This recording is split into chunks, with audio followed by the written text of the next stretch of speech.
C TET pass अभ्यर्थी ने 11वीं 12वीं के लिए कराई काउंसलिंग। सी टेट अभ्यर्थी ने 11वीं 12वीं के लिए काउंसलिंग करा ली दोस्तों। कर रहे हैं ओरिएंटेशन। 80 के फोल्डर में गड़बड़ी, अवैध डॉक्यूमेंट वालों को नहीं मिलेगा औपबंधिक नियुक्ति पत्र। सी टेट पेपर 2 में उत्तीर्ण उत्तर प्रदेश के एक अभ्यर्थी ने 11वीं 12वीं कक्षा के लिए अपनी काउंसलिंग करा ली है। अवैध सर्टिफिकेट के आधार पर अब वे आवंटित संस्थान में ओरिएंटेशन प्रोग्राम में शामिल हो रहे हैं।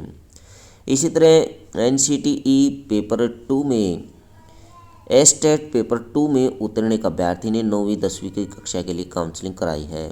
एसटेट पेपर 2 में उत्तीर्ण एक अभ्यर्थी ने 9वीं 10वीं कक्षा के लिए काउंसलिंग कराई है। बीपीएससी की ओर से आयोजित अध्यापक नियुक्ति परीक्षा के आधार पर शिक्षकों के चयन पर सवाल खड़े हो रहे हैं। अवैध सर्टिफिकेट अपलोड करके काफ़ी संख्या में अभ्यर्थियों ने परीक्षा पास करते हुए अपनी काउंसलिंग करा ली है। वेरिफिकेशन के बाद सौंपे गए अभ्यर्थियों के फोल्डर के सत्यापन के क्रम में जिला शिक्षा विभाग ने कई अभ्यर्थियों के दस्तावेजों में गड़बड़ी पाई है और अवैध सर्टिफिकेट के आधार पर काउंसलिंग करने वाले अभ्यर्थियों को औपबंधिक नियुक्ति पत्र नहीं दिया जाएगा। जिला शिक्षा विभाग के कोषांग में सरसरी तौर पर अभ्यर्थियों के फोल्डर के सत्यापन के क्रम में अब तक लगभग 80 से अधिक अभ्यर्थियों के दस्तावेजों में कई प्रकार की गड़बड़ियां पाई गई है। अब तक लगभग 1000 अभ्यर्थियों के फोल्डर को चेक कर लिया गया है।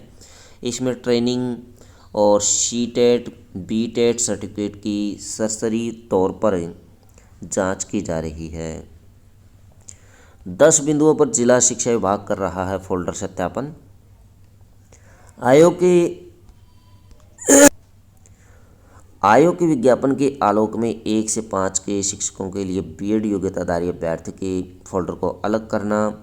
आयोग के विज्ञापन के आलोक में 1 से 5 शिक्षक के लिए सी टेट बी टेट अनुत्तीर्ण सामान्य उर्दू अभ्यर्थियों के फोल्डर को अलग करना।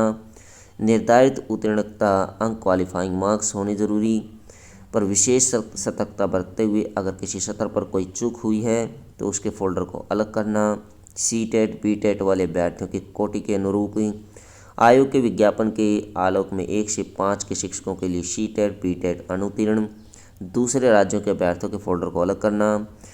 वैसे अभ्यर्थी जो टेट सी टेट पेपर 2 में उत्तीर्ण हैं और वर्ग 1 से 5 में आ गए हैं, वर्ग 1 से 5 में काउंसलिंग कराए हैं, उनके फोल्डर को अलग करना। आयोग के विज्ञापन के आलोक में 9, 10 और 11, 12 शिक्षक के लिए 2023 के पूर्व की एस्टेट उत्तीर्ण दूसरे राज्यों के अभ्यर्थियों के फोल्डर को अलग करना।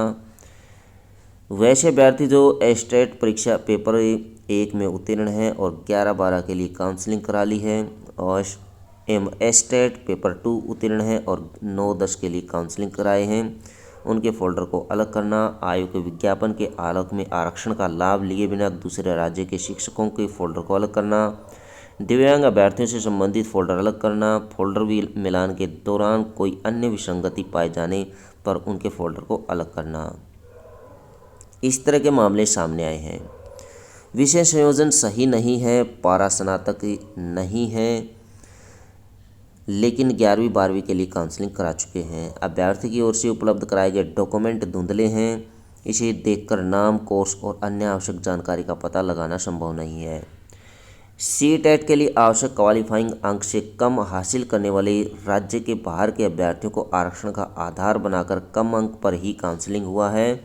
राज्य के बाहर के अभ्यर्थियों को सामान्य कैटेगरी में गिना जाना है। ऐसे में उन्हें सी टेट पास करने के लिए 90 अंक होना अनिवार्य होगा, लेकिन 85 अंक वाले ने भी दावा किया है। Advance diploma in DElEd course का सर्टिफिकेट प्रस्तुत किया गया है। बीएड योग्यताधारी ने 1 से 5 में काउंसलिंग करा ली है। दिव्यांगता को आधार बनाकर काउंसलिंग तो करा चुके, पर आवश्यक दस्तावेज नहीं है।